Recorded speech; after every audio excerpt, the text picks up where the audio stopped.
Occult Confessions is brought to you commercial-free through the generous support of our patrons. Visit occultconfessions.com and click on Donate to help keep the history of the occult on the digital airwaves.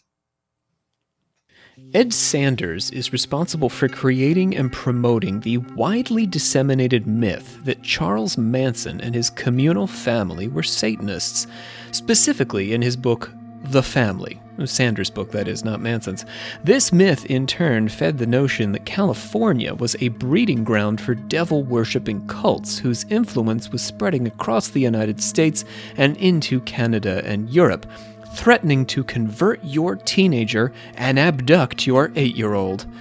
From the perspective of the satanic panic of the 1980s and 1990s, and what I'm calling the satanic panic revival, which is still in progress, Charles Manson was the original boogeyman, in more ways than one. After all, Manson's claim to fame took place in '69, and so Manson's involvement in any cults, fictional or otherwise, would have taken place in the '60s and would have continued to have influence through the '70s. So Manson sort of sets the stage here. I'm just going to riff for a second here, friends, off script. If you've heard other podcasts talk about Charles Manson, this is not going to be anything like those. This is not a true crime exploration. I'm really very interested specifically in the myth that was propagated about Manson by Ed Sanders. And maybe in 2021 we don't realize just how influential the idea that Manson was part of a cult, not just running his little commune, but part of something larger, a nationwide or international cabal. This was a very influential idea in the 1970s when Ed Sanders' book came out and fed the panic of the 80s and continues to feed forward into 2021 the notion that such a cabal exists. And so today on Occult Confessions, we are going to get to the bottom of this Manson myth and consider how it shaped the dialogue around ritual evil in the United States in the decade before it would bloom into a full-out moral panic. There are no two people I would rather discuss Charles Manson with than our Grand Master of the Order, Olivia Litterall. Hello. What's up? You know, I feel like I should have listened to some of Manson's music before we did this. You know, a little refresher. Or Beausoleil? Get in the place. Huh? Or Beausoleil's music? I remember looking into it like years ago, and some of it was kind of good. I don't know. You know. The Manson music? Yeah, some of his stuff wasn't that bad. Well, the Beach Boys thought it was okay. Yeah, I can confirm that it's pretty good.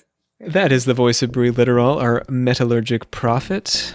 Hi guys, I would suggest a song called Cease to Exist, which is the song that the Beach Boys ripped off into, I think it's called Never Learn Not to Love, which sounds like the dumbest song title ever. Hey, Manson was super don't you pissed say about that about the Beach Boys. I'm sorry, I'm on Manson's side of the Beach Boys dilemma. You respect. God only knows, okay? Cease to Exist is actually a really good song. Just saying. Let's pledge it out. We, the members of the Secret Order of Alchemical Actors, do solemnly commit ourselves to a full and honest telling of the history of the occult as far as we know it. Felt pretty good, felt pretty good. All right, Olivia, let's do this. Plugs, please. Plug, plug, plug! And we got a nice, healthy crew again to welcome into the family of patrons. Very grateful to these folks. It's essential that this group keep growing, as I mentioned. We do have an annual option before I mention these folks' names, where for just $12 for the year, $12 for the year, you can get access to our bonus content. So something to think about. Yeah, if you're on a tight budget, that's a nice way to go. But of course, you get more benefits as you go up the chain. We want to welcome Keifel A, or Keifel A. I'm going to hedge my bets there. Josh C, Greg D, Aaron D, William G, Lorenzo W, James C, David M, and we want to thank Sam L for the pledge bump. Thanks for the bump there, Sam. So those are the folks we're welcoming to the crew. Ladies, some encouragement for our patrons, or love? We love you. Yeah, it's weird nice. that all I keep thinking about when you say these names now are people's addresses, which sounds very creepy. It does, Olivia. Oh, right, Yeah. because you do the mailers, yeah. You get a mail, and you get a mail, and we support the postal service. It's late. Yes, I'm sorry. Yes, All we right, do. that took a turn. All right. I don't need to say too much more on the plugs today, but I do want to make mention of something that I only just noticed before we began recording tonight. Our series has begun to attract, how do I say this? Conspiracy believers. And I sort of expected this would happen. I didn't expect it would happen with the Black Mass episodes. So it's happened a little earlier than I believed. But these folks are going to be taking to the review sections of iTunes and wherever they can to say some nonsense about us, which is fine. They're entitled to do that. But I want to ask our listeners, particularly if you're listening on Apple, to just jump on and give us a rating so that we don't get dragged down by these folks who are spouting their stuff on our review page. I'm being as kind as I can here, guys. You're really trying. I know. There's all these words I want to say, these nouns I would like to use, but I'm keeping it civil here. But we don't want our rating to drop down into the toilet because we're being attacked by these folks. So please, if you're able to, if you're listening on iTunes in particular, just or even drop a word. What do we like, Olivia? A+, great. Love it. A+. Love it. The Lovitz are my favorites. Yeah, that's all good. You don't have to write a novel, but we just need to be mindful of keeping these folks contained. Let's To be say. fair, I feel like I was a little harsh last episode, but I guess, but that doesn't entitle anyone to promote Pizzagate on our review page. no, yeah, Yeah, but so- You're entitled to your opinion, so are they. But promoting Pizzagate on our reviews is problematic at best. Boy, I'm being super democratic. Let's close up those plugs. plug. Okay, let's get into the family, shall we? Yes. All right, so the Manson family was vaguely defined and amorphous. You two can feel free to correct me. I know that you're Manson enthusiasts both, so if you feel like I say anything off kilter here, just go ahead and correct me. But they were a fairly amorphous group, with some members like Squeaky Fromme and Mary Bruner, Patricia Krenwinkel, Susan Atkins, Ella Yeller Bailey, Diane Snake Lake. That's just the beginning. Who were with Manson for a year or more. Okay, well, that might be pretty close to everybody who was with him for a year or more. I'm not going to quiz you guys. If you have any other names you want to toss in, feel free. I think one of the more important ones is Tex Watson. He's probably one of the saddest stories in the whole family, too. Yeah, well, Tex was not there in the beginning, but yes, I agree. We'll get to Tex, and I'll let you weigh in on Tex.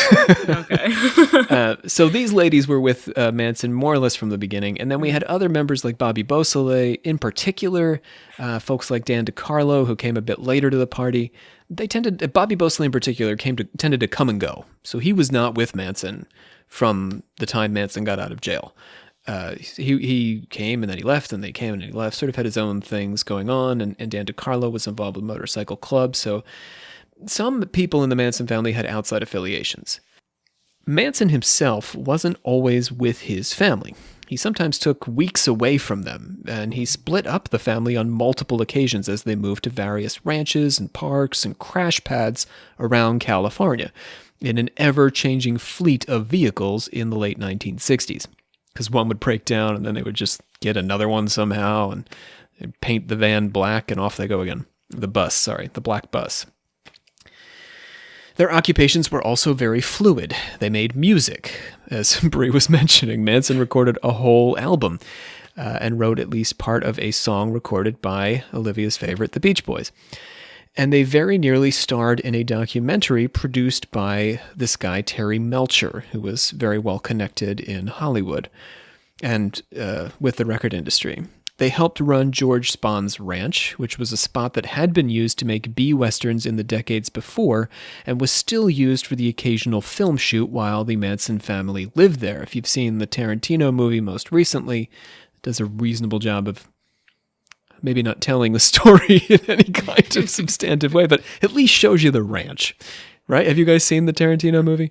Yeah. Yeah. Yeah. Aesthetically How fun. accurate would you say the Tarantino movie is? I mean, Except I for the wasn't end, of course. there, so. But Huh? It wasn't there? What did you no, say? I What are you said I saying, wasn't Olivia? there. To know how it really looked with Manson, but Yeah. I mean, in theory, Oh, I guess yeah. it aesthetically felt right. Yeah. Okay. It was kind of creepy. I don't know. The part where they were like just staring at him. Yeah.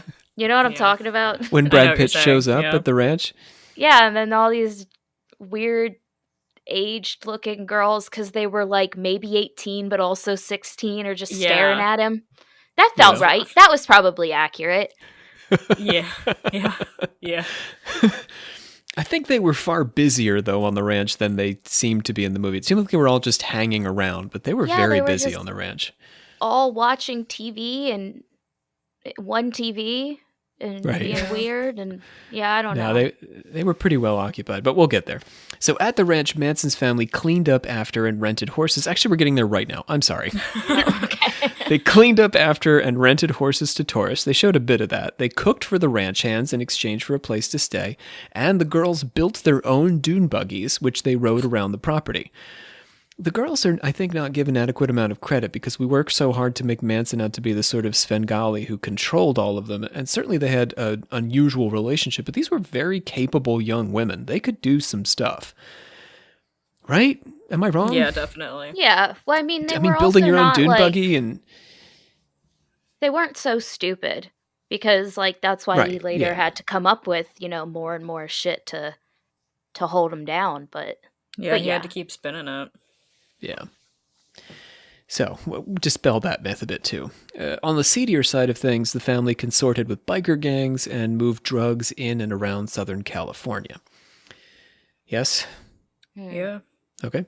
They lived in a fairly mild, this is nice, of fact checkers. I live in a fairly mild, live fact checking. They lived in a fairly mild but Well- vaguely dangerous sort of outlaw lifestyle. Yeah, what, Brie? Well, no, it's just because with the whole drug thing comes along the prospect of the only murder Manson possibly actually did by his own hand. oh right. Yeah. Well, go ahead and get into that for right now. I think this is fine time for that. I'm sorry. No, this is good. This is a good moment. Okay. So, are you talking about the African American man he was supposed to have killed? Yeah. What was the drug dealer's name? He supposedly shot this guy. But it's not really clear if Manson actually did. It's very convoluted. It's very And he was supposed to have confusing. been a competing drug dealer or something, right? Yeah, basically. Because at one point he claimed, yeah, I shot this guy. But then later he was like, okay, maybe I didn't actually shoot this guy. So we don't know if it was because he was trying to be like, I'm big bad man. But then he was like, I actually didn't do this and I don't want to get charged for it. But I mean, I don't know. this is good though because it gets at the wider point I'm trying to make. Like we think we have this clear, the myth of Manson is, he's this very clear, controlling guy. But the truth is, it is all muddy because the man is all over the place. And the family's all over the place. And what are they supposed to be doing? And where do they live? And what is their goal? None of that is really set in stone. It's a very ambiguous thing. The whole Manson phenomenon is an ambiguous thing. I mean, is that fair? Well, Yeah. I think that is like his whole life was kind of like that. Yeah. Like he was I don't know, scrapping and fighting and going to prison like when he was young. Like that's all he ever knew. He also Yeah. his dad was not in his life. And his Mm-mm. mom, I think it was like the mom used him for cons and stuff.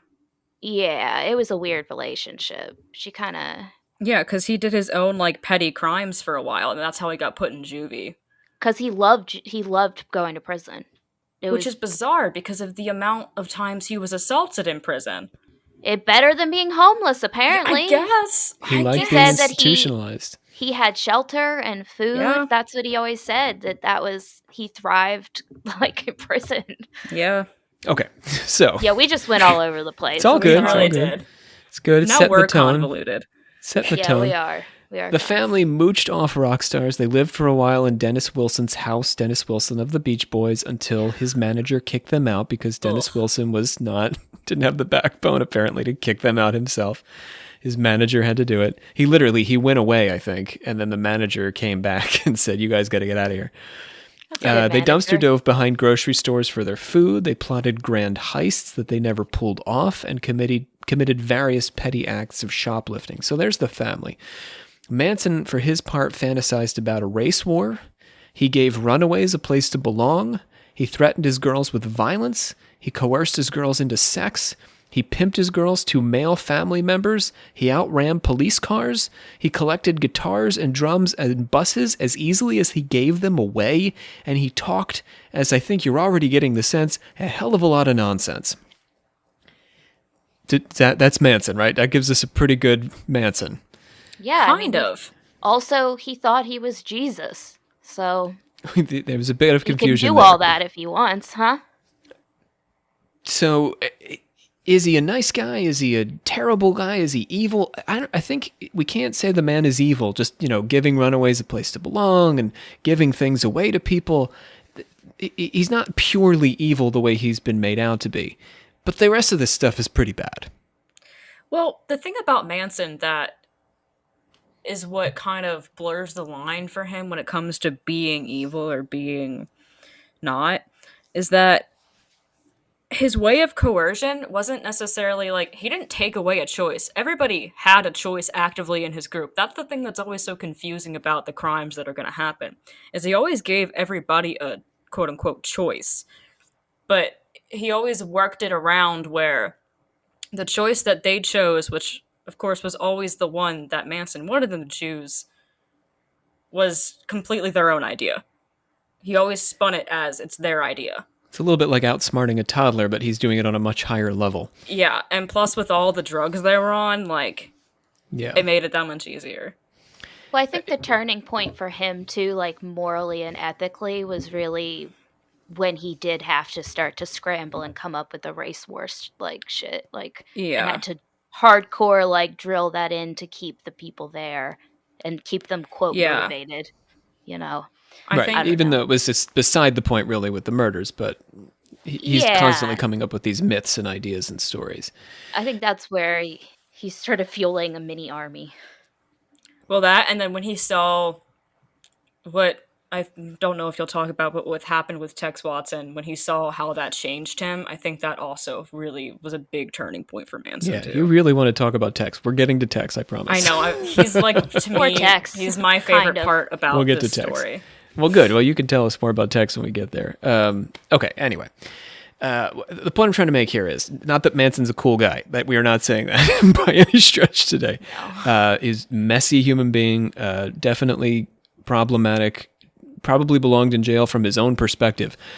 But by no means this sort of incarnation of Satan that we imagine. And it makes it difficult to say exactly what him or his family wanted, if they wanted anything in particular at all, when they committed the murders that made them infamous. Getting back to Ed Sanders, who wrote this book, and this is a guy we're about to spend a lot of time on, or some time on it, so we get a sense for who he is, because Ed Sanders is as much a part of the story as Charlie Manson.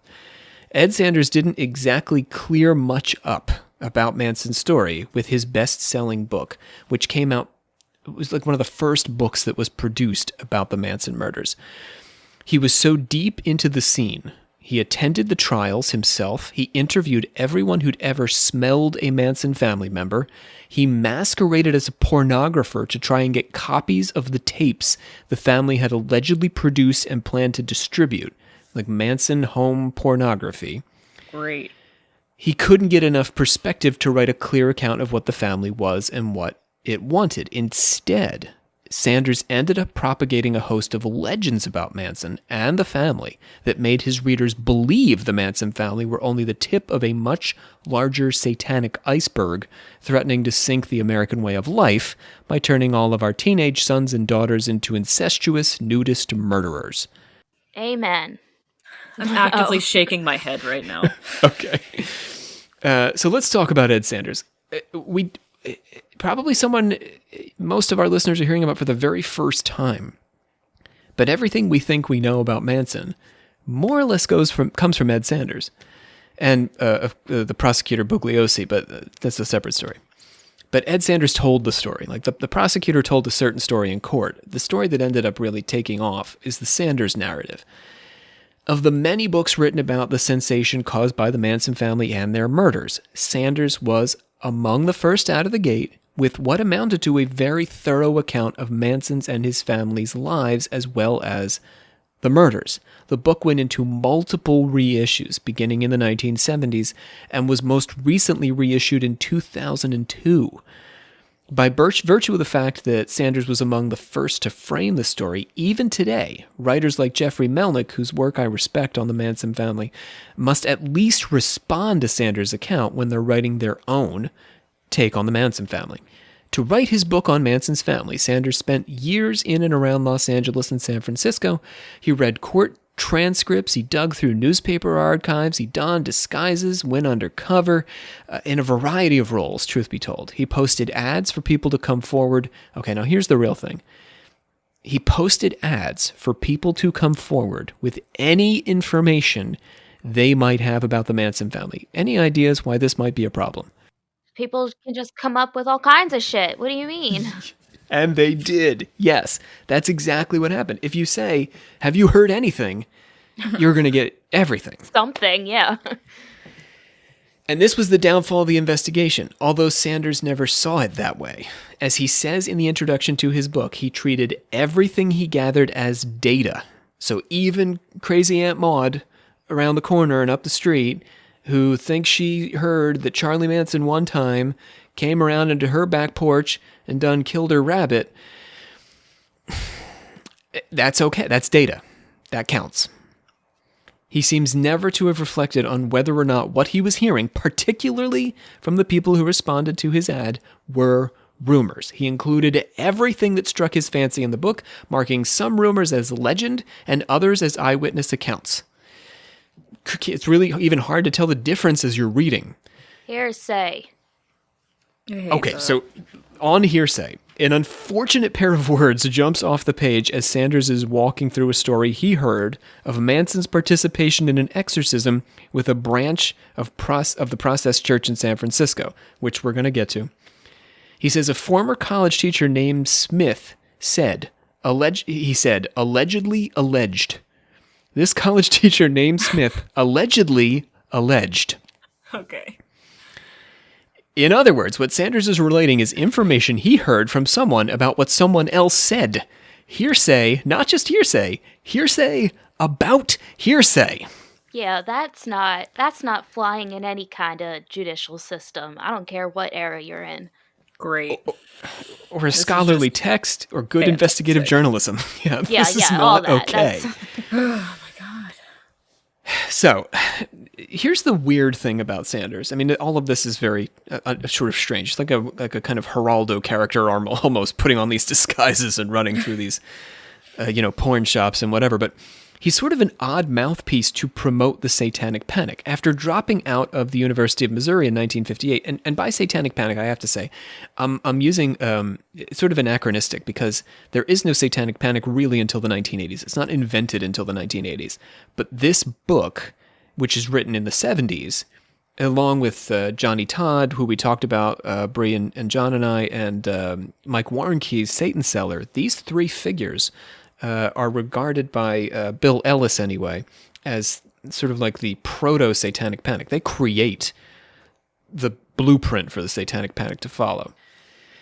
So anyway, so all that having been said, Sanders drops out of the University of Missouri in 1958. He becomes an independent journalist. During the October 1967 March on the Pentagon to protest the Vietnam War, Sanders participated in a highly publicized New Age countercultural attempt to exorcise and levitate the Pentagon. I'm sorry, what? Can you repeat that for me? Okay. Sanders, who is a mouthpiece of the Manson Satanic Panic myth, personally participated in an exercise to exorcise and levitate the Pentagon. And how did that work for them? I was about to say. I will tell you. The exorcism was based on the idea that the Pentagon was possessed by a deep evil, which had inspired the war, with the building itself sort of marking the perimeter of a demonic pentagram. So you could draw the pentagram inside there.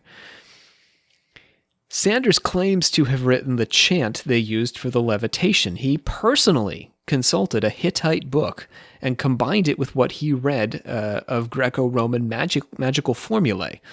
So he's a student of occultism, Ed Sanders. Activist and provocateur Abbie Hoffman, famous figure of this period. If you've never heard the name Abbie Hoffman, look him up. Fantastic character. He almost. I'm a big fan of Grace Slick of Jefferson Airplane, Jefferson Starship, and she just so happened to have gone to an all-girls school with Nixon's daughter when she was in high school. So this, huge, acid rock hero went to all-girls school with Richard Nixon's daughter, and she was accidentally invited to a tea party with all the other girls who went to the high school with Richard Nixon's daughter. Oh my God. And she brought Abbie Hoffman with her, and they wouldn't let him in. She had planned to drop acid in the punch when she got there. God. Amen. So it's a good thing they didn't let him in. Anyhow, that's one of my favorite Abbie Hoffman stories because it's also a Grace Slick story. So anyway, Abbie Hoffman generated publicity for the exorcism by getting himself arrested for measuring the building in order to find out, quote, how many witches we would need Oh my God. God. to stand around the Pentagon. Science. You're joking right now. This isn't real. Well, I mean, you can see they have a sense of humor about it, right? So Yeah. it's not fully in earnest. So, can you imagine him just like walking around the Pentagon and the guy's like, hey, what are you up to there? Count Measuring witches. the number of witches we need. So needless to say, the group was not permitted to encircle the Pentagon Oh my for God. national security reasons. But Norman Mailer, famous writer of the 1960s, 1950s, he wrote about this event, and he said they performed what he called a fairly impressive ritual anyhow, chanting their vaguely Gardnerian verses from a flatbed truck in an adjacent parking lot. So they sort of held this big protest in the parking lot next to the Pentagon, which is still pretty symbolically powerful.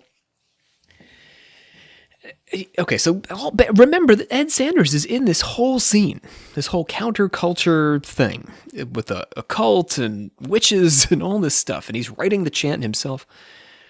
Despite all this, in 1971, he was accusing a variety of new religious movements in and around California of inspiring Manson's murder conspiracy, derisively punctuating what he very likely hyperbolized, if not entirely fabricated, of their rituals, with a phrase he liked to use over and over again, ooh-ee-oo.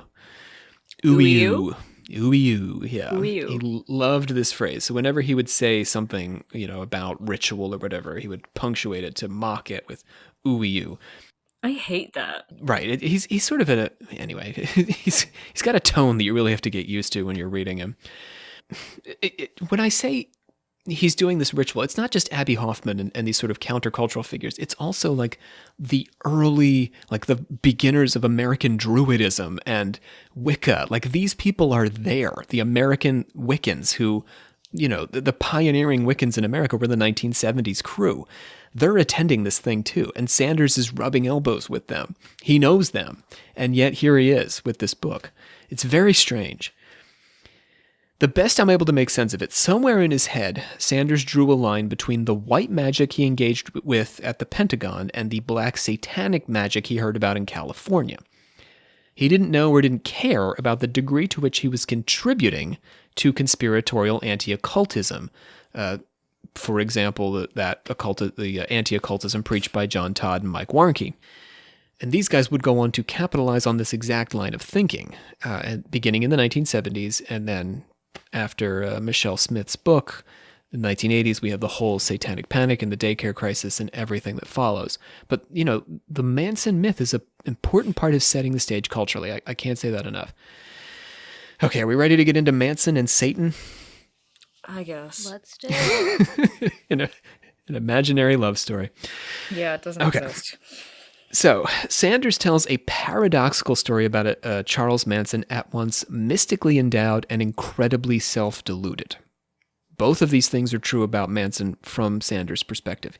He's mystically powerful and deeply self-deluded.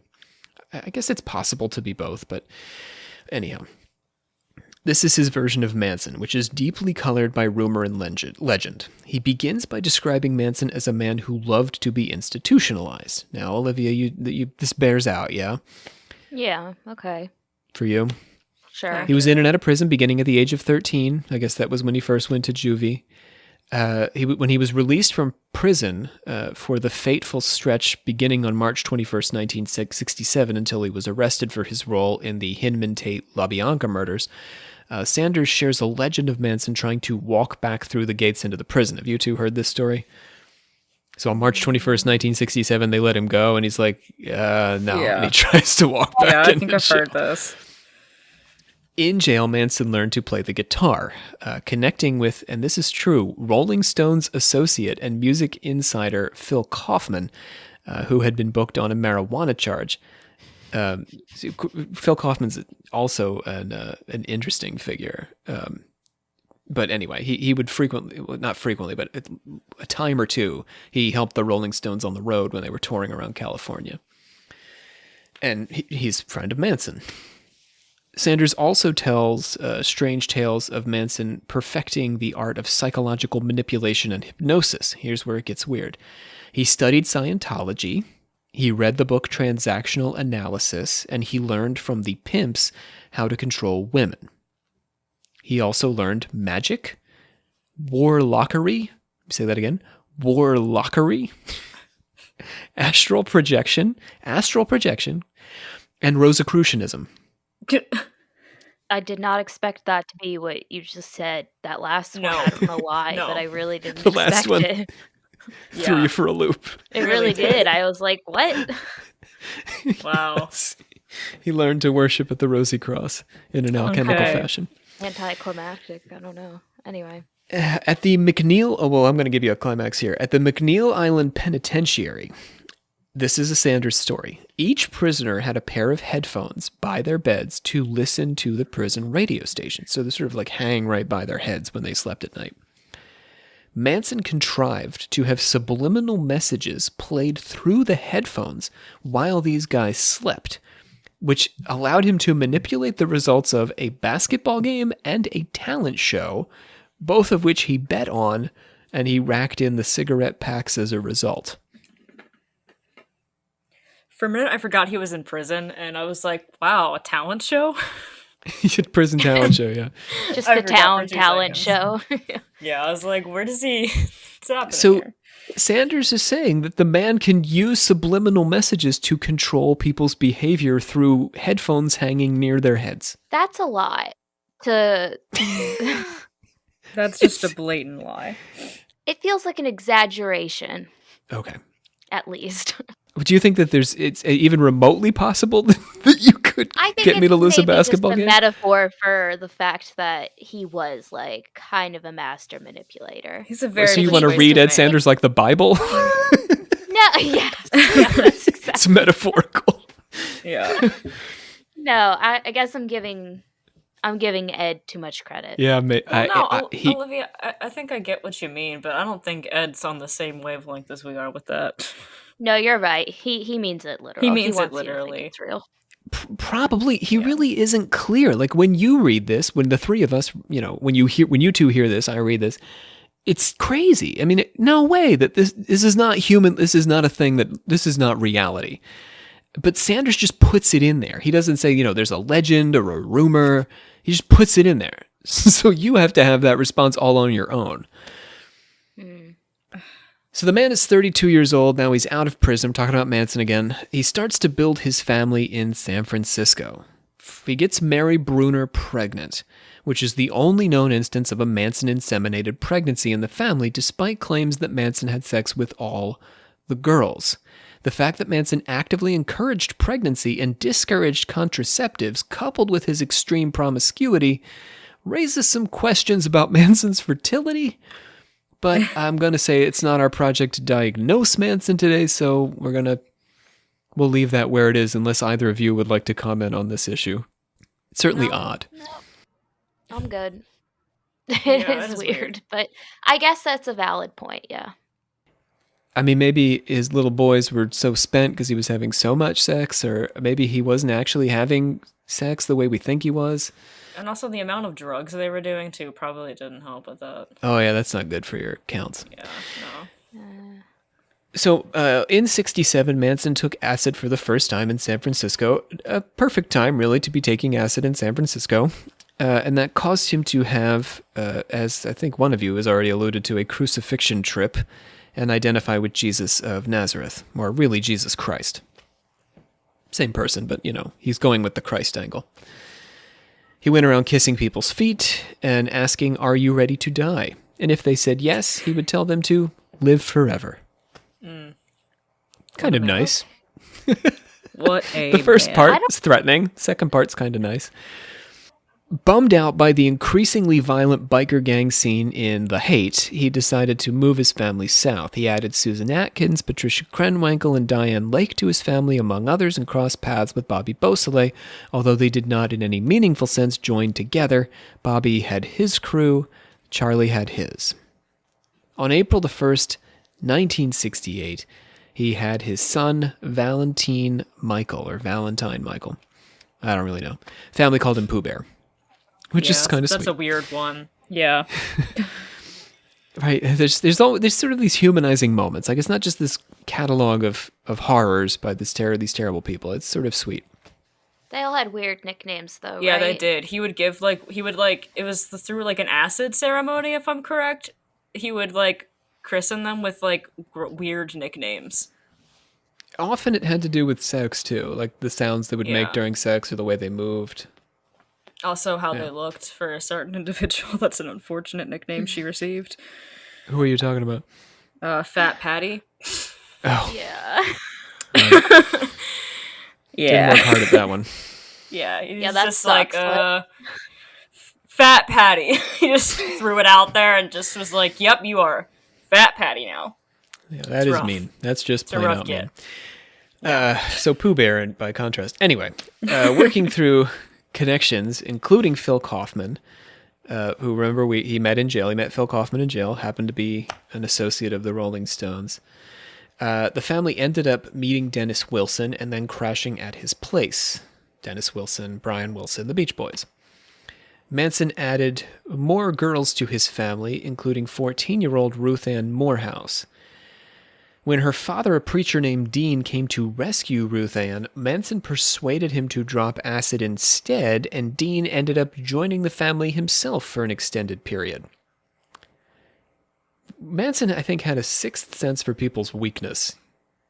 100%. Well, yeah, that's how he got people in. He could always tell exactly what that person needed to hear, exactly when he was courting them. Every time. But 14 years old, I don't want to overlook this fact. There are a number of girls we would call underage in the Manson family. At Wilson's house, Dennis Wilson's house, Manson met wig shop owner Charlie Tex Watson, who would go on to play a major role in the Tate LaBianca murders. Watson was so enamored of Manson that he came to believe that he psychically united with Charlie Manson. Charlie Watson and Charlie Manson became one and the same in Tex Watson's head. He was Charlie, Charlie was Watson. What do you want to say about Tex before we keep going, Brie? Oh my god, okay. His story in this is so sad in so many ways, because not only did he have that, but there's the point, this is also, in my opinion, one of the turning points for Charlie, is there's a point where Tex Watson, I forget who in the family, this is one of their drug things, and somebody got their hands on belladonna root. With belladonna root, it can either kill you or horribly destroy your mind or get you really high if it's done properly. You have to well-known steep medieval it into a poison tea and- properly. Yeah. Renaissance poison. Yeah, it was frequently used. Well, when they were doing it, Tex got really impatient and decided that before it was ready, before it was done steeping and brewing, he was just gonna go ahead and drink it straight. And I thought he ate it. he ate the root. Yeah. It was Yeah, in steeping, and he ate the actual steeping root. Like, it was bad. So he ripped it out of the water and just took a bite. He basically, yeah. And I forget, it was a couple weeks, it was a few weeks where the family kind of lost track of him, and when they finally found him again, he was basically crawling on all fours thinking he was a bus. He completely Wow. broke his mind. And this was the point where I think it also snapped for Charlie, where this is when Tex got super violent. He got super unstable. And this was a point where Charlie realized they will do anything to please me, especially now that I have this raging man, Tex, who's just lost his mind. I have complete control over everybody. And this is the way to do it. It's just So awful. he became like a golem almost of Charlie Manson, Basically. like a violent golem. Yeah. He Well, and Tex also kind of knew who to, I think, kind of to some capacity to who to bring with him. definitely. Because like Susan was like, she was sketch too. Like Yeah. she was kind of not right anyway. That's why Charlie put him in charge of it. He was like, Tex, you're in charge of this. Bring these people. When it comes to the murders, you mean? Yeah. He put him in charge of the Tate house. Writing about the spring and summer of 1968, Sanders makes a series of vague claims about Manson's interaction with satanic groups. First were the biker gangs, namely the Satan Slaves, Straight Satans, and Jokers Out of Hell. So creative. Oh, Fair enough. I mean, there's a lot of Satan going on there, and those are all really variations on the more famous Hell's Angels, right? So Yeah. all of them have these sort of satanic names to them, but that doesn't mean that they're actually worshiping Satan or involved. That's not like nobody's calling Anton LaVey on the phone once they get to the biker bar, If only. right? He shows up all bald with all his ritual implements, and everybody strips Yeah. naked.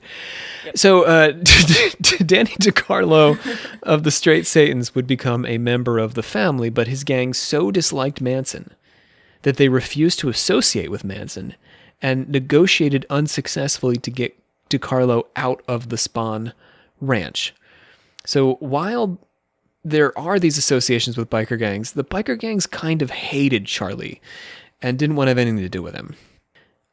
Arguably, Sanders' most controversial claim is that Manson took lessons from the solar temple of the Ordo Templi Orientis, and a group that Sanders calls the Final Church of Judgment. So these are two separate organizations, and Sanders is claiming that Manson was involved with both of them. The Final Church of Judgment is not really the name of the group. It was actually the Process Church of the Final Judgment, but because Sanders is literally just writing down everything he hears, he calls them by this name. This is going to become important, Sanders' inaccuracies in naming things. So they believe, or Sanders believed, or wrote anyway, that these groups helped Manson reach the conclusion that he was not only Christ, but also Satan. Now, had either of you heard this idea that Manson believed himself to be Satan?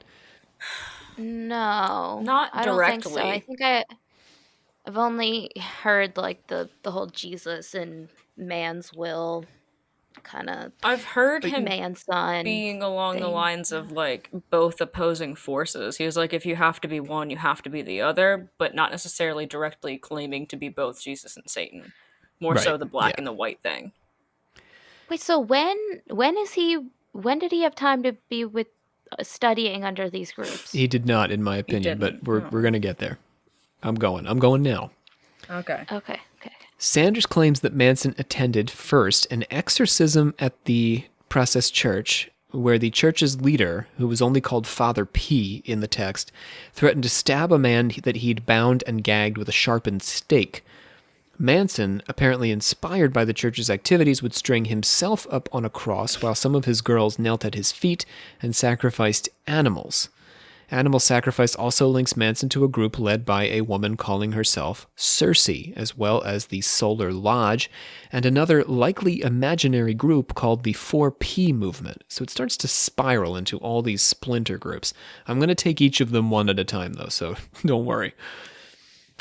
Okay, but before I do it, I need to step out of Sanders' narrative and talk a little bit about who the groups were historically, if they existed, and how they relate to what Sanders is saying about Manson.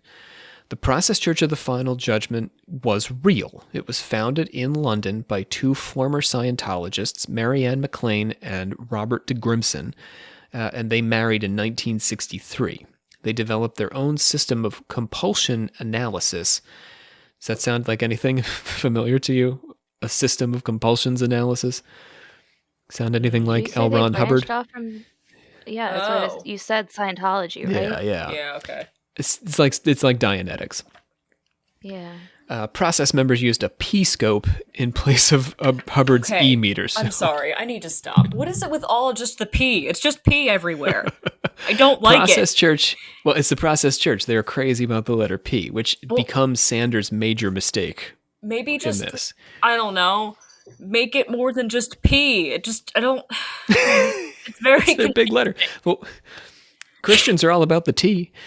Oh my god. It's just more than a letter. Please. In Thank you. 1966, a group of the Process's clients formed a religious organization. Well, I shouldn't say the Process. A group of McLean and DeGrimson's clients formed a religious organization that they called the Process, becoming the Process Church of the Final Judgment. So initially, it was just this sort of like quasi-psychological treatment that they were offering. And they developed this group of clients, and the clients created a religion. It's a lot like L. Ron Hubbard. The religion moved together into a commune in Mayfair.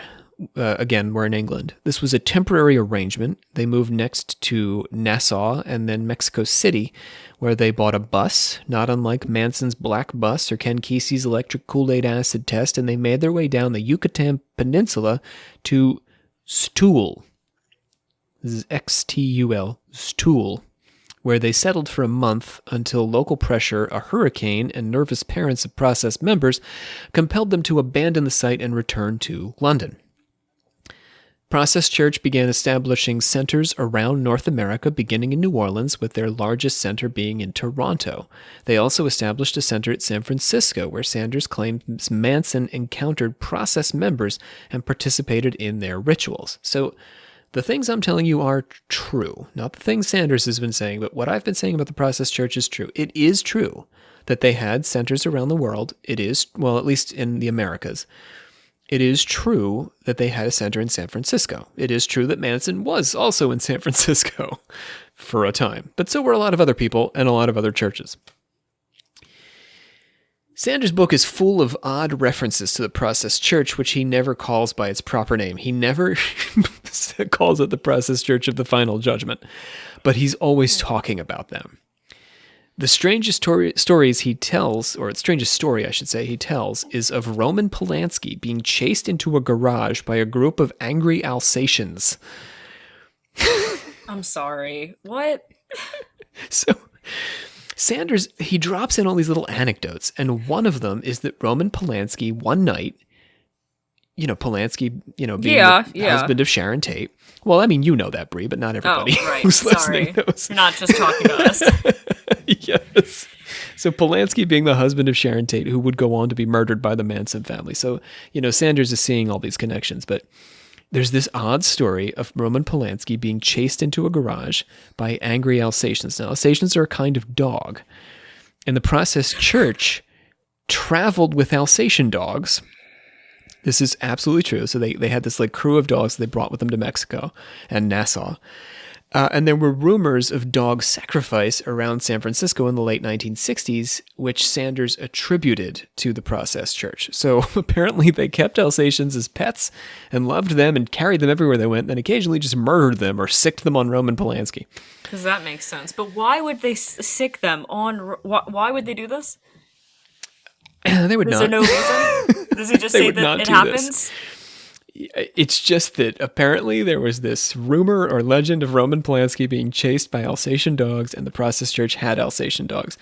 I mean, this is just another way. Sanders is constantly talking about Process Church, but he doesn't mention the Process Church in that moment. He just tells the story, he mentions the Alsatians, and you have to know enough about the Process Church to know that they had Alsatians, and then you're at home putting the pieces together yourself. There's even no though the story pieces to put together, though. He doesn't give an explanation. He doesn't say why. Because the story could be completely apocryphal. At least if you're gonna make up a story, make it good. Sorry. A court of law agrees with you, Brie, and here's how I know. Original printings of Sanders' book. I got a first edition of the paperback, which was printed in 1972. include his allegations against the Process Church, so I was able to read them in full. But the Process Church successfully sued Sanders in the United States court system, and subsequent printings removed these accusations. What's weird is because of differences in censorship law or libel law, a British court system ruled in favor of Sanders. But in the United States, those chapters were removed. I think they were removed overall because of the United States case. This is not the first time Sanders is going to be sued over this book, so it may be the first time, but it's not the last time. Good for the Process Church. As a religious movement, the Process Church preached the existence of 4 deities: Jehovah, representing strength; Lucifer, representing light; Christ, representing unification; and Satan, representing... Can you follow here? What do you think?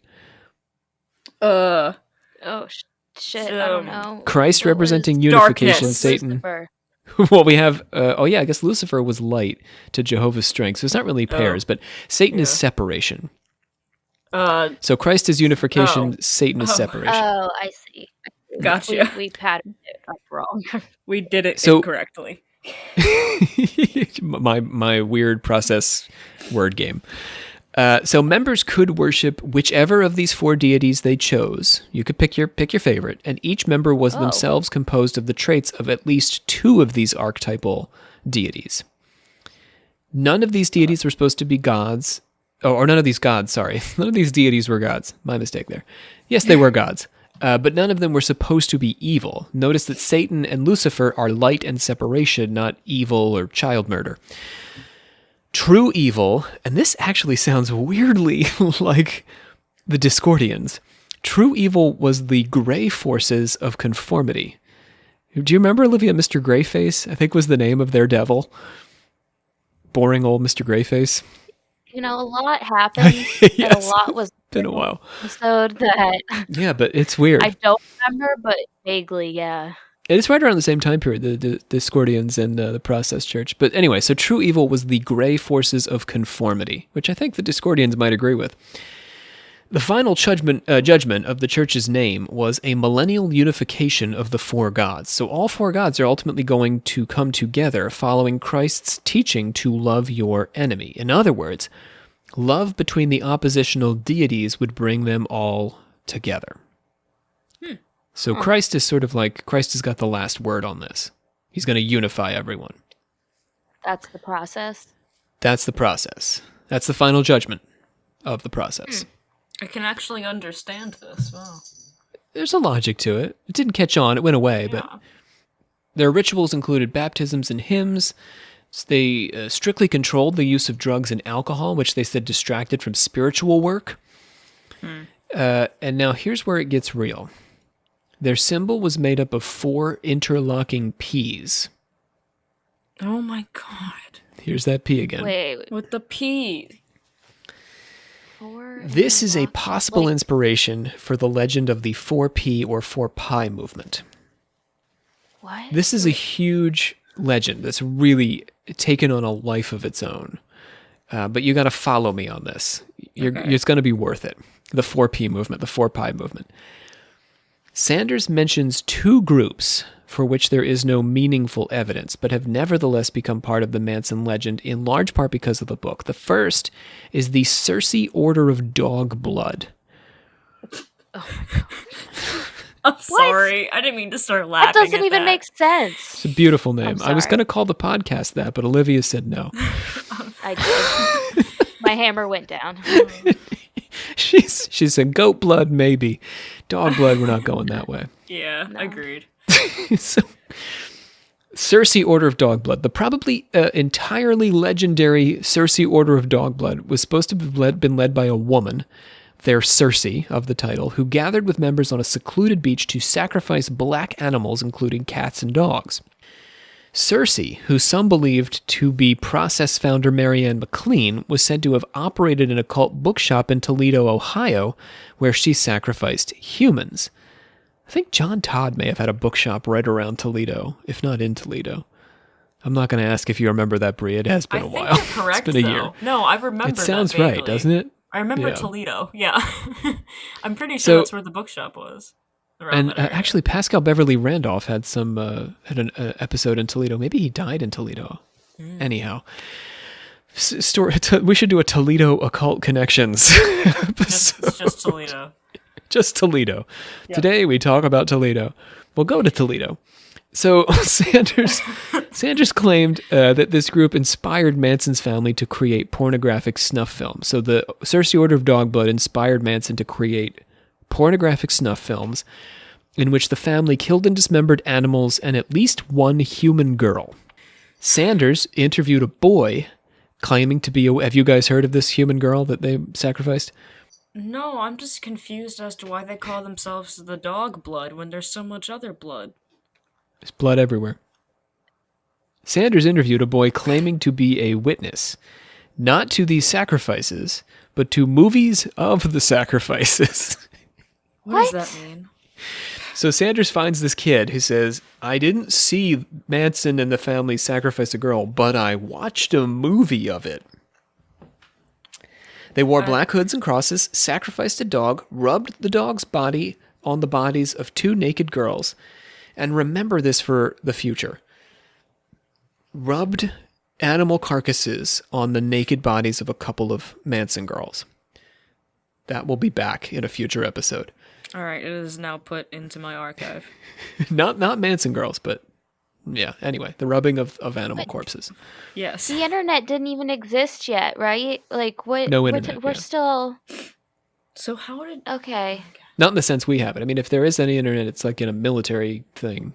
Yeah. So legit, right? So this kid is like, I literally saw this. Someone has this. Someone had the VHS, yeah. And they showed it to him. Where is it, kid? Sanders Show us never the saw the proof. movies. I'm sorry. So I didn't finish the story. After the naked girls had the animals rubbed on them, they poured blood on a couple having sex, and then they decapitated a girl. Human girl. This is so much. Okay. There's too much happening. Too much How going long on. is this? Sanders never saw the movies. The boy never saw the rituals face to face, and decapitation played no part in the murders that family members were convicted of. Right? Is that accurate? A Yeah. lot of Also, that was missing from the murders, so... Yeah. Later accounts of ritual evil, most notably by Michelle Smith, coming up next episode, would revive some of this imagery, and we'll get there. So just remember those flayed and bloody animal corpses being rubbed on naked girls. While it's unlikely that Marianne McLean of the Process Church ever operated such a shop, or even lived in Toledo in the 1960s, the Process Church was also the inspiration for the legend of the 4P movement, also known as the serial killer 4-Pi cult. Sanders calls it the 4P movement in the first editions of his book, which is very likely a tie to the Process Church with its 4P logo. This is a major sort of urban legend, the serial killer 4-Pi cult. You guys, I don't know if you've heard of it by that name, but when I begin to describe it to you, you'll say, oh yeah. Picking up at least in part on this legend, David Berkowitz, the son of Sam, made and retracted a series of bizarre claims about taking instructions from a dog and belonging to a murderous cult. The unsolved Zodiac killings have also spawned rumors that the Zodiac killer is a member of 4Pi. So the notion that Berkowitz, Zodiac, and Manson have any meaningful causal connection to each other is titillating, but incredibly unlikely. No, it doesn't. It didn't happen. No. There's no evidence that anything like a 4Pi movement ever existed. You've come across this though, right? Haven't you seen I've stories like never this? heard of this. Yeah, I have. 4-Pi. Yeah, I've heard it in reference to Berkowitz, but Yeah. mostly just because he had a lot of crazy shit to say. So, Olivia, have you heard this story? No, I've never heard of this 4-Pi thing. But have you ever heard of a Serial serial killer cult? No. Oh. I don't I've heard of it as know. a serial killer cult thing, but the 4-Pi part. That just seems crazy to me to lump a bunch of people with a bunch of different motives and reasons and Yeah, I don't think it makes sense. into like a golf club. I don't understand. Like, So Sanders Free club? doesn't do that. It's not really Sanders' fault. okay. It's Sanders creates the legend, and then later, Berkowitz, I think, intentionally latches onto it. Yeah, he But does. That's what I Zodiac- heard about. Sure. The Zodiac, chasers and believers lump Zodiac into it. Do you see? So it like takes on a life of its own. No wonder people are suing this dude. I mean, not over this, but Right, it's dangerous stuff. The most likely explanation for all of this is that the 4P movement is a legend that Sanders accidentally created as he transcribed mangled rumors about the Process Church from his various informants in California who just saw their logo and decided it was the 4P movement. But they yeah, had this nothing to just do with sounds serial kinda murder. crazy to me. Yeah, Yeah. it doesn't make sense. Let's get a little crazier. Let's talk about the Solar Lodge of the OTO. See, this is where I'm like question mark, question mark, question mark, question mark. Because Ordo Templi Orientis makes it sound like Crowley? Or Well, what? yeah, but then also I'm like, why do they think Manson has time for all this? He really doesn't. And like- also, he just doesn't come across to me as the kind of guy who can be like not the leader of a group and be a part of a group.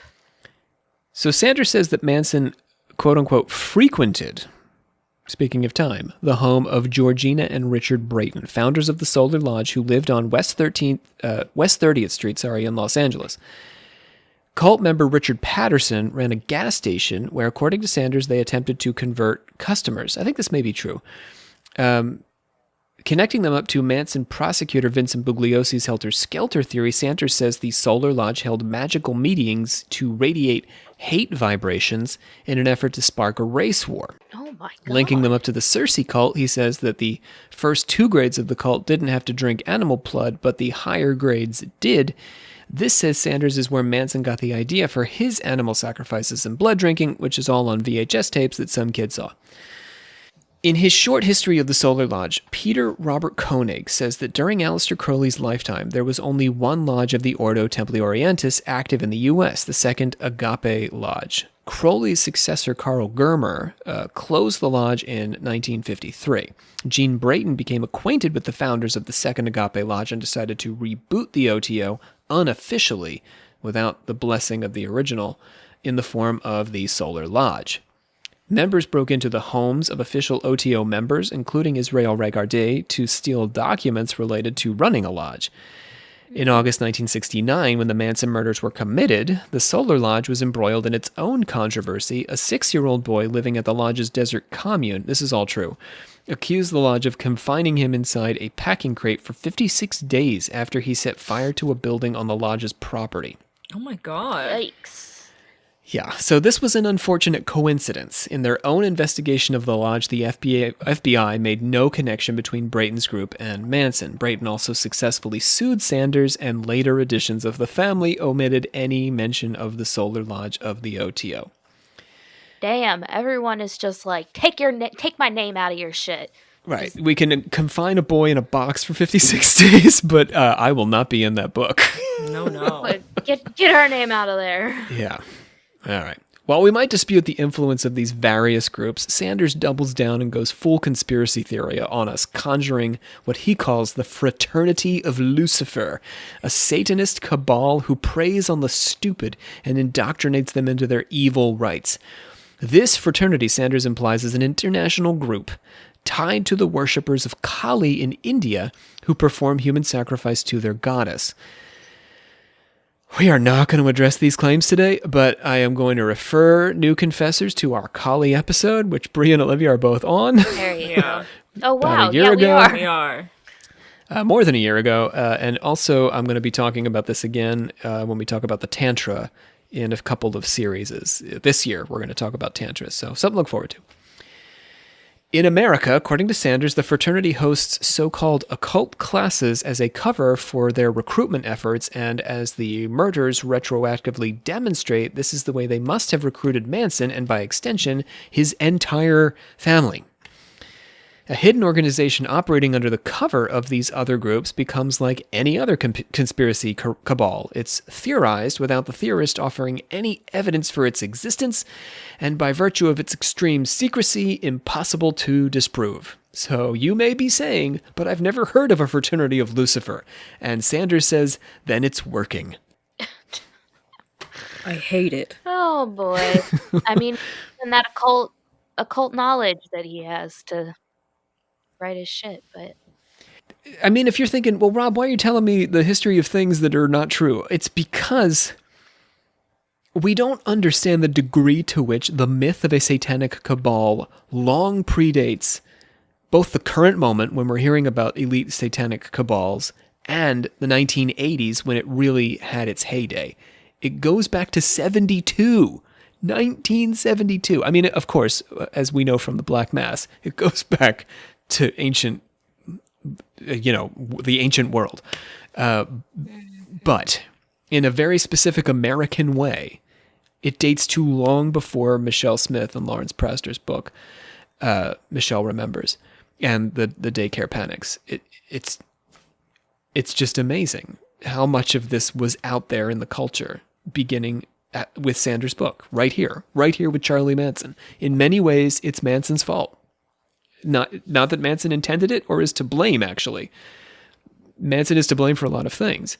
Sanders did it because of what he heard about Manson and uncritically repeated. Speaking of which, we're going to pause right now for some Manson quotes read by Dan Rosendale, Eye of the Archive. Dan, take it away. This is Manson quote 1. He come to me with money in his hand. He offered me. I didn't ask him. I wasn't knocking someone's door down. I was running from that. When I got out, I was in that. I was already through that. I had that. I had the studio. I went to the studio. Went to Vox Studios. I had it all, and I looked at it, and I said, this is a bigger jail than I just got out of. I don't want to take my time going to work. I got a motorcycle and a sleeping bag.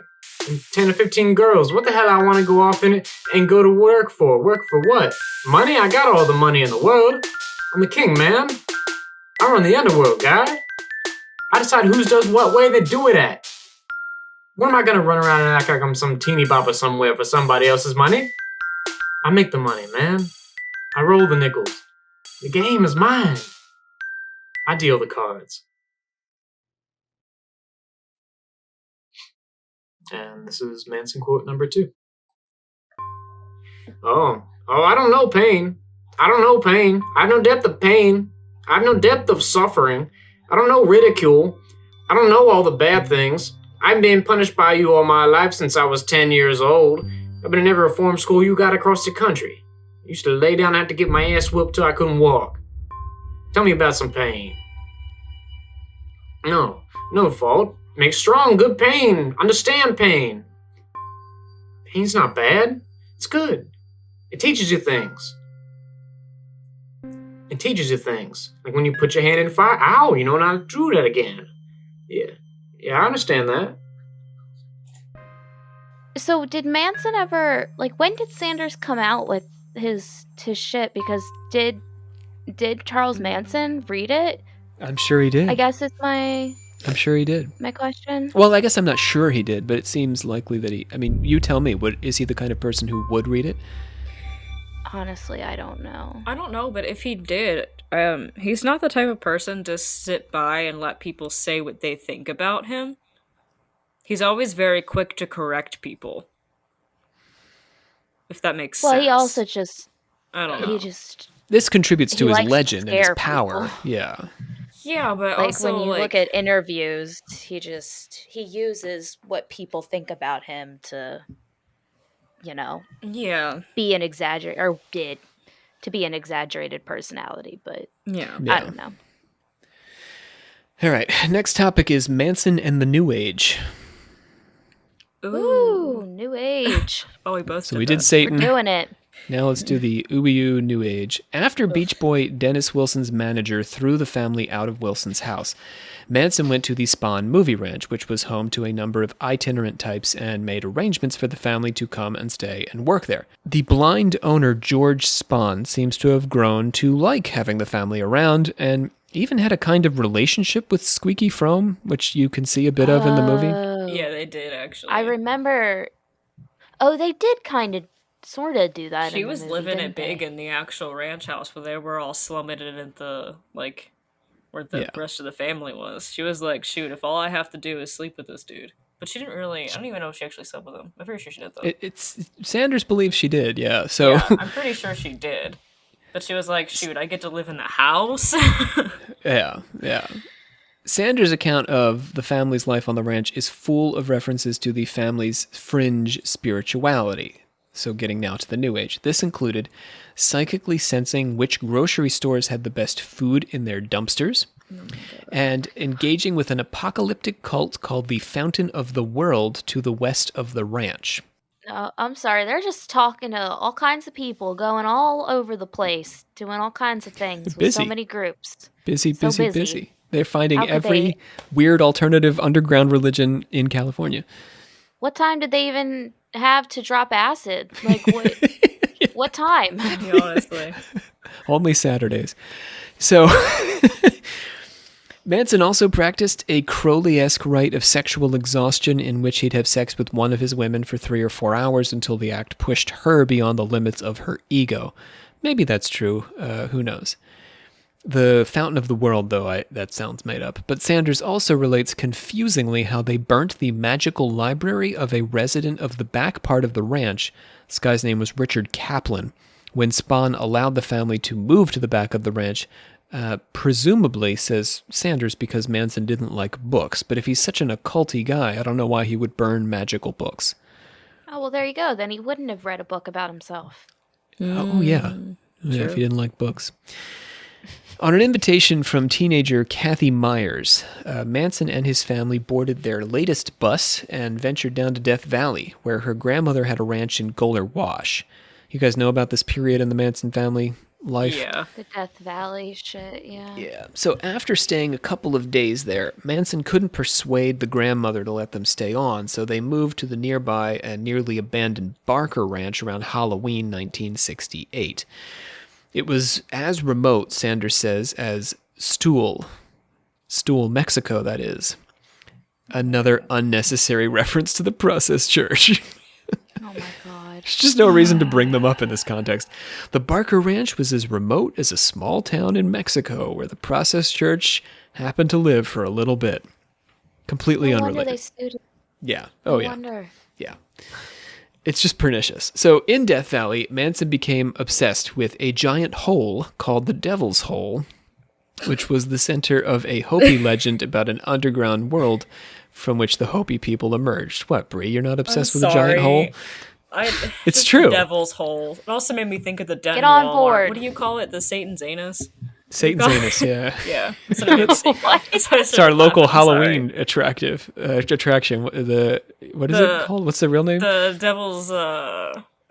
Playground? Yeah. Devil's Playground. Yeah, I always call it Satan's anus or something like that. Yeah. Are you kids going to Satan's anus this Halloween? Yep. I'm glad we did this. Oh, Got this God. out. Well, speaking of which, Manson did go to the Devil's Anus on Halloween 1968. Nice.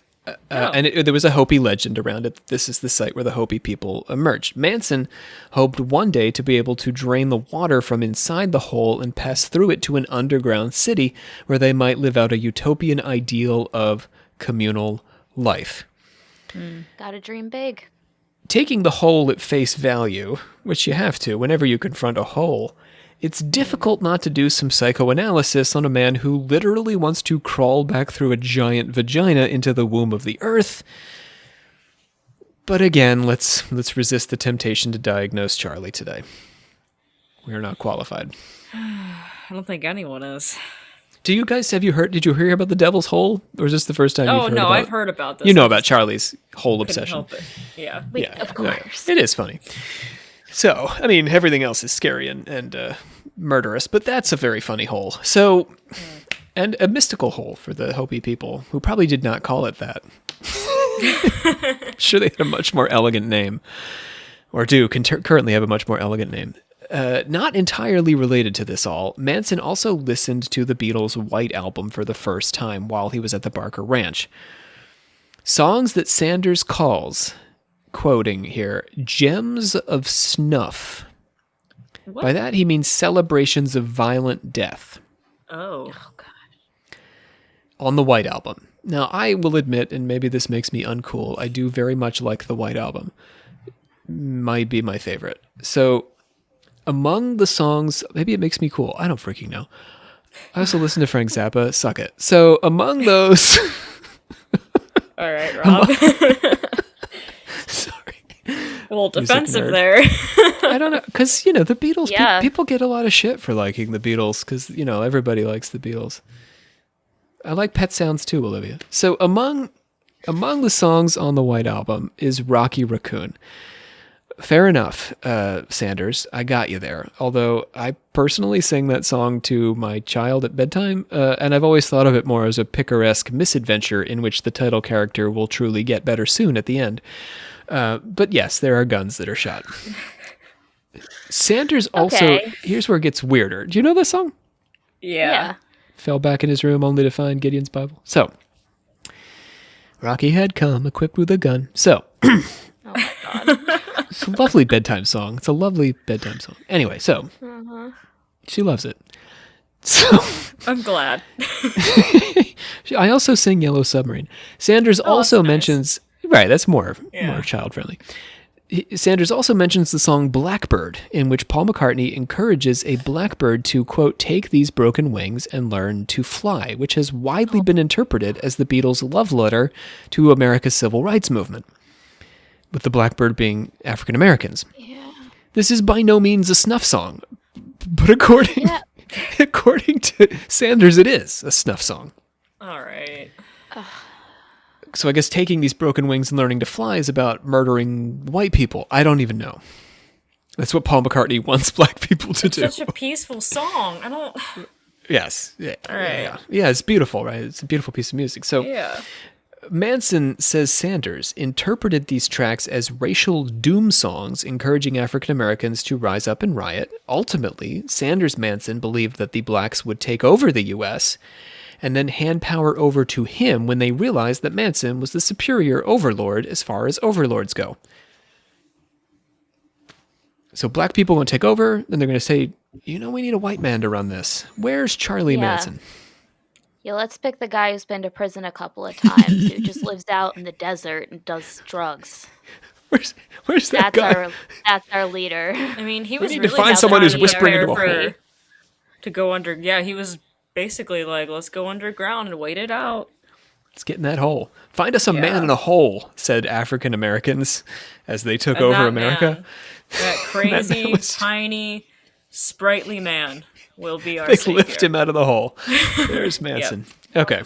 He believed that the Beatles were speaking to him through the record, particularly the songs Helter Skelter and Revolution Number 9, which, if you don't know, the White Album Revolution Number 9 is basically an experimental jumble of sounds, not to be confused with their song Revolution, which is a song with words, other than Number 9, Number 9. So really, there was no way to listen. You couldn't find a message in there, but I guess you can get where a person who's a little off could read into that. The Beatles apparently were telling Charlie, send us a telegram, and rise.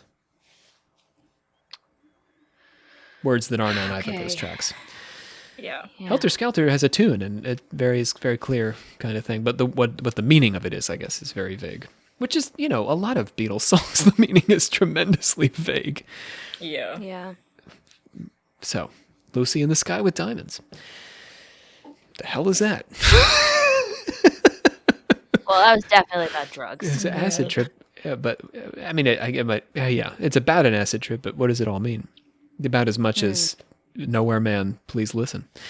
I mean, So- initially, one of the oldest set of human remains was found was named after that song. The Really? first Australopithecus we Oh, found, yeah, yeah, yeah. they named her Lucy, Lucy. because Lucy- Oh, really? I the didn't guy know who that. found her was listening to the song.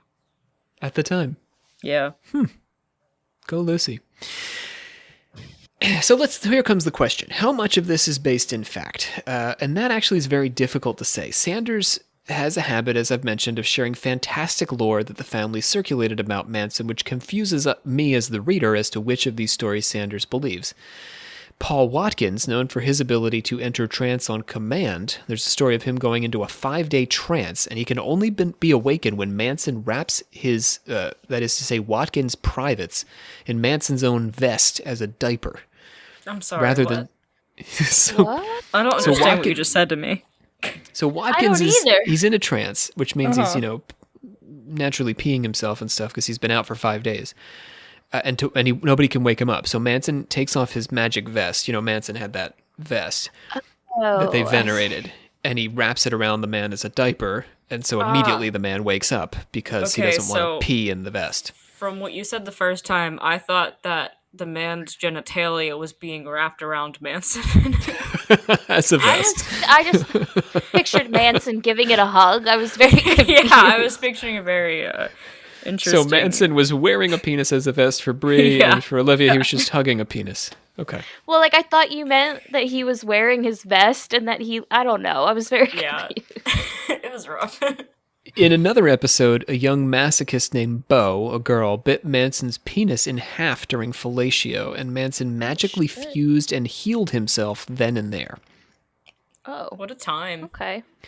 He just tells these stories, unqualified. If Sanders thinks these stories are ridiculous, what does he make of Manson's hypnotism caper on McNeil Island or his engagement with the 4P movement? Is it all just nonsense, or is some of it real? Sanders leaves us guessing, and the guessing leaves too much room for readers to wonder if magically endowed, satanically inspired boogeymen are truly out to get them.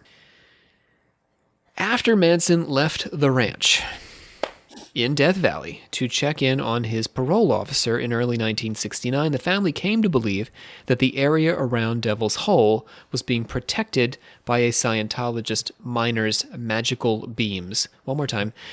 The family came to believe that a Scientologist miner, not as in child, but as a person who mines for minerals, was using magical beams to keep them away from the Devil's Hole. Okay. What? Who is this miner that is also a Scientologist that's just chilling? Oh, Sanders does give his name, but I didn't put it in my notes. He's a real guy, I guess. Huh. I mean, he probably is real. Anyhow, Manson would eventually make it back to the Barker Ranch, as you both know, because that's where he is found hiding in a cabinet and arrested for his involvement in the murders carried out by the family. Yep. One more time, Dan Rosendale with some Manson quotes. This is Manson quote 3. What difference does it make? A long time ago being crazy meant something. Nowadays everybody's crazy. So, it's anonymous. It's a irony, man. It's a paradox. Are you crazy? Dressed in black, you think I don't know everything that goes with that black you dressed in? Yeah. This is Manson quote 4. If I wanted to kill somebody, I'd take this book and beat you to death with it, and I wouldn't feel a thing. It'd be just like walking to the drugstore. Do you feel blame? Are you mad? Do you feel like Wuskavas or Rennis? Get Google? You're red? Get fang finger? Get finger? All right. We ready for me to close this on up? Then you Yeah. guys can hold forth as you like. All right, so I really haven't talked about the murders themselves today, and that's appropriate because that's not really what the subject is. We're supposed to be talking about the legends that came out of this event, but the murders are what made Manson famous. So I have shared this at least on our Patreon special about this, although maybe I did on the John Todd episode. I'm going to give you my preferred version of the Manson murders themselves to close up here. I shared it on John Todd. Okay, so let me summarize. Bobby Beausoleil, who was a reasonably talented musician and performer himself, operated fairly independently of Manson, but regularly hooked his small group up with Manson's much larger family, moving in and out of their circle. Beausoleil was staying with UCLA PhD student and musician Gary Hinman when he met Manson, an arrangement that would come and go as Beausoleil lived his own nomadic life, moving from place to place. Over time, Manson became convinced that Hinman had money and property and persuaded Beausoleil, along with Mary Brunner and Susan Atkins, to try and get Hinman to join the family. When Hinman refused, Beausoleil, Brunner, and Atkins held him hostage for 2 days. Manson arrived and sliced his ear with a homemade sword and instructed Beausoleil on how to stage Hinman's murder. On July the 27th, 1969, Beausoleil stabbed Hinman repeatedly and then took turns with Atkins and Brunner, smothering him with a pillow, eventually killing him. He then wrote Political Piggy on the Wall in Hinman's blood, which inspired prosecutor Vincent Bugliosi's controversial but still dominant theory that Manson was trying to start a race war. Beausoleil was arrested on August 6th, and 3 days later Manson orchestrated the Tate LaBianca murders.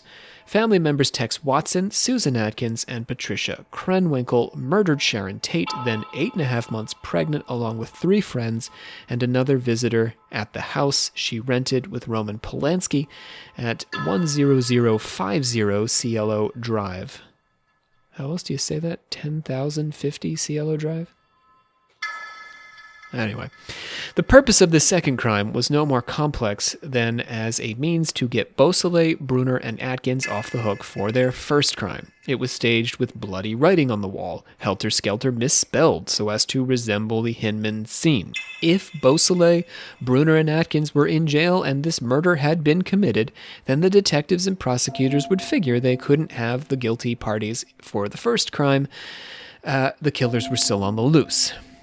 If Manson imagined a race war or had thought of revenge against Terry Melcher, for example, or the Hollywood elite who rejected him, that was secondary to his primary goal to rescue the imprisoned members of his family, and certainly Satan had nothing to do with any of it, at least from the perspective of ritual or belief. So that's my take on the murders. And that's why Manson's famous as these murders. But the logic of the murders is very much about the family and not about any grander schemes. By no means did Sanders write an entirely bad book about Charlie Manson and his family. Before I say good things about his book, which I am going to do, I want to say one more bad thing, which I didn't put in my notes, but it has to be said. Sanders also does some victim blaming. So, for example, he mentions things like Roman Polanski having an occult-themed party to celebrate Rosemary's Baby, which was his first hit movie. He mentions Abigail Folger and Gary Hinman being engaged with, or at least taking drugs. In Hinman's case, maybe selling drugs. None of these facts of their personal biographies. He mentions sort of like experimental sex, particularly in the Tate LaBianca situation. None of this stuff, though, says that is any reason why Manson's family killed these people. It is nothing to they're completely unrelated. Whether or not they had alternative lifestyles did not then make them perfect or even likely victims of Manson's family. It was always fairly random from the start. Would you disagree with that, you two? The only thing that I think specifically made them targets was the property. Because Manson had visited it before. Yeah, and because is that what you mean? Because the of dude Melcher who used to own it. Yeah, Terry Melcher. But otherwise, a complete accident. It really had nothing to do with any of the things Sharon Tate did in her free time, or Abigail Folger, or and the one kid who Gary got Hinman. killed, he wasn't even in the house. He was just dropping something off. Like, he wasn't even involved at all. His name was Parrot. He got shot by, I think Tex shot him point blank. It was like a delivery? Yeah, it was like a delivery or something. To the guy in the who happened to be occupying the gatehouse, right? Or the front house. Yeah. He didn't even see it coming. By no means, what I'm saying is this is not an entirely bad book, so I just trash it again. Okay, but there's a tremendous amount of detail about Manson's biography, about the timeline of the crimes, and the geography of the Manson family's life and murders. Incredible detail that Sanders has produced here. But his book really needs to be read critically as a compendium of everything he heard about Manson during his years of research. Not just like, this is what happened, this is the truth, but here's a bunch of things people said about it. That's the better way to read it. Like, here's some legends of Manson. Ultimately, Sanders completely misinterpreted the motive of Manson's killing based on homegrown proto-satanic panic legends conjured and shared among the people who brushed up against or near Manson's anti-authoritarian family structure. Manson played father to a family of women who he either had sex with or controlled the sexual lives of. His family lived communally, were often naked in semi-public spaces, and traded sexual partners regularly. They were, in short, a direct affront to America's traditional family values and a living example of a kind of incestuous ritual evil brought to an apotheosis with the murder of Sharon Tate's unborn child. So if you're not seeing my connection to ritual evil from the Black Mass episode, I hope I've really brought it home there. Here's Manson with these girls, some adult women, some underage women, playing their father, but also playing their lover. So very incesty. And then Sharon Tate is a pregnant, very pregnant woman who dies and her unborn child is killed. These are the hallmarks of black mass activity. In the case of all the black masses we were talking about, these details were made up. In Manson's case, these details are true of the murders and of Manson's lifestyle. But he had nothing to do with Satanism. There was no ritual involved. That's the myth that was then placed on top of him. Because he's engaging in incestuous sex, well, metaphorically incestuous sex, and because he was involved in child murder, he must be ritually evil. But it's just, that's the fake part. It's sort of like the opposite of the black mass situation. Manson and his family were a threat to our culture. And so it wasn't enough that some members committed a series of horrific murders in and around LA. People who aren't a threat to the culture also murder. Manson's crew had to be worse than just murderers. As practitioners of supposedly ritual evil, they had to be devotees to the Prince of Darkness himself.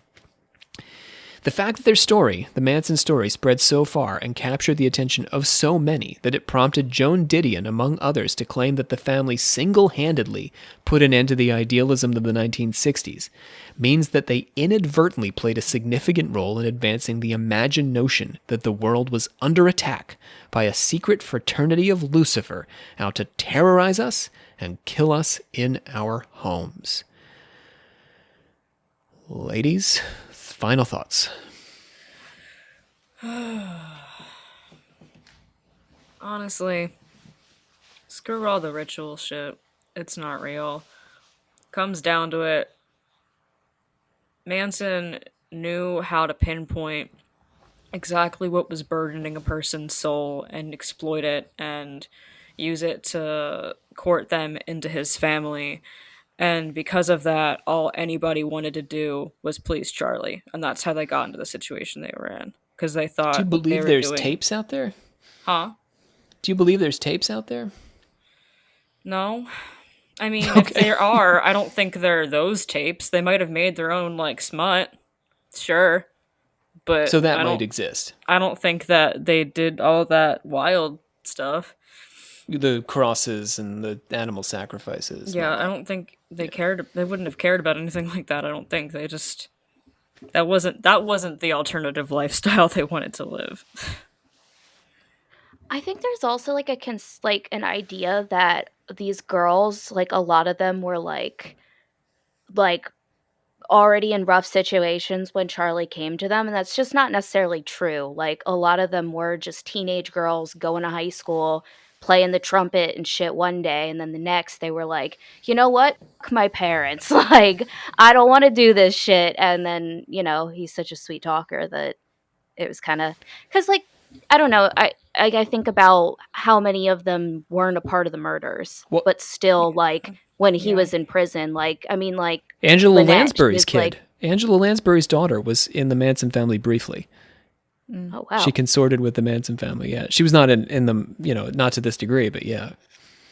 Well, I think of, like, Lynette with Gerald Ford, even, you know? Like, she didn't necessarily need to do that. You could argue no one told her to do that, but I don't know. It's just interesting. Yeah, no, I get exactly what you're saying. I agree. So there it is. That's Manson.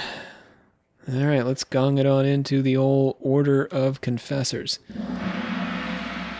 Whew. And if this is your first OC episode because you saw Charlie Manson, you want to hear something about Manson, hope you liked it. Hang out, rate, subscribe, review, all those good things. Order of confessors now. Forgot what? Charles Manson, really metal. No, no, no, no, no. I've done it the entire time. I didn't even remember that that's my thing. I'm supposed to do that. I forgot who I was. Been worn out with so much Manson. Yeah, I'm kind of a little bit brain dead, like I was with the quantum consciousness episode, but yeah, that was it. We done about 90 minutes of Manson here. Yeah, we did. That's a lot. That's a lot. I think it was nice because it was different than the normal Manson coverage, like a little bit. I liked that. Like you came about it from a different angle. It was cool. Otherwise, I wouldn't have bothered, because there is more than enough Manson out there. But I think that this issue has not really been well addressed. And it's a Yeah. problem. Because he's not inherently occulty by himself. No. I mean, I don't- I guess yeah. according to Sanders, he is. But, Right, but was. if it's all nonsense. I keep forgetting just he's doesn't make dead. sense. Yeah, I know. Manson is dead. I think I've said it in the, like, I think I'm not using past tense, like, this whole time. I think I've been saying it in the present. Same, yeah, but Oh, speaking of reviews, let me thank Dan DeBeat, who says we are a light in a dark world of misinformation. Aww. Danda says it's been a rough year, and we've been a place that cuts away the sensational nonsense to provide honest information, which is food for Danda's heart. Danda, you are food for our heart. We're going to keep feeding your heart, my man. We are here for you. And others, yes, please help us wage the war now with conspiracy believers on our review page. Army. Yeah. It is what it is. Or, the comment section, the freaking Castbox. Oh, there's all sorts of places where folks can come after us. But we know we've got a community that we're working with here, and we appreciate all your support. I guess that's why I felt like we had the strength to go after these issues. Because the internet's a scary place. I mean, people will come after you for sure. Dr. Rob, Church Secrets here. I have your buddy James here with me. Hello, hey Rob, it's me. Listen, I don't often like to do this, and by often, I mean ever. And by ever, I mean a snowball's chance in Beelzebub's butthole. But what I'm trying to say is I'd like to ask for your input on a certain symbol I happen to have found carved into the backside of my lawn jockey. Now, before you say anything, I know you're going to scold me because lawn jockeys are racist, but it's okay because mine is Caucasian, just like the flamingos in my daisy patch and the pinwheel in my backyard. So you're not canceling my lawn ornaments, you intelletist. That's intellectual and elitist combined. I made it up myself. Been trying it out before I bring it into the show. Pretty cool, right? What I'm trying to say is I found this pentagon upside down, which isn't necessarily threatening on its own, but except this one had horns, a pair of devil horns. If I ever saw devil horns, which I have not. I have not seen devil horns. I hope I never will. Devil horns. For a second, I thought you might have picked up, but I suppose you've never picked up before, so why would you pick up now? What I'm trying to say is, call me back. Our sources today include Ed Sanders' The Family, of course. That was the main one. Also, Jeffrey Melnick's Creepy Crawling, Charles Manson and the Many Lives of America's Most Famous Family. A book I'm very fond of, Bill Ellis's Raising the Devil, Satanism, New Religions, and the Media. And Peter Robert Koenig's History of the Solar Launch of the OTO, Charles Manson and the Occult on parareligion.ch. Yeah. All right, Olivia, bring us on home. I hereby adjourn and declare closed this meeting, the Secret Order of Alchemical Actors, till such a time as we get together and do it again. So we had no voices today, with the exception of the great Dan Rosendale doing his best Manson impression. Whoa, yeah. Joining me at the mic, we had Brie Litterall, Metallurgic Prophet. See you guys. And Olivia Litterall, Grand Master of the Order. Whatever lesson there is from this to be learned, there you go. Thank you. That puts a point on it. My name is Rob C. Thompson. Next time, we're going to begin mining the Satanic Panic proper. We're going to go a little bit out of order, actually, with our episodes, because we're going to dip back into the 70s after that. But first, I want to introduce us to Michelle Smith, who I've mentioned several times in her book, Michelle Remembers. Specifically, we'll be calling our next episode, Michelle Remembers a Satanic Cult. Catch you next time. I have a feeling that's what she was... Oh, that's what sorry. she's going to remember. Here on Occult Confessions. Bye. We did it. That was intense. I didn't know it would take that long. Hour 40. Hot damn.